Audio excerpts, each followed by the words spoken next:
వంటిది సర్వచైతన్య రూప ఆదిశక్తి విద్యాస్వరూపిణి. అటువంటి అమ్మను ధీమహి ధ్యానము చేస్తున్నాను అన్నాడు వ్యాసుడు. ఎందుకు ధ్యానం చెయ్యాలి?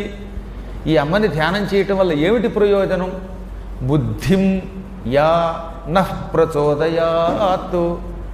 ఆ అమ్మని ధ్యానం చేయటం వల్ల నహ మనందరి యొక్క, మా యొక్క, మన యొక్క అని అర్థం. నహ అంటే బుద్ధిం బుద్ధిని, ప్రచోదయాత్ ఈ ధ్యానం చేయటం వల్ల అమ్మ మనల్ని ప్రేరేపించుగాక, మన బుద్ధిని సక్రమంగా ప్రవర్తించేలా చెయ్యుగాక.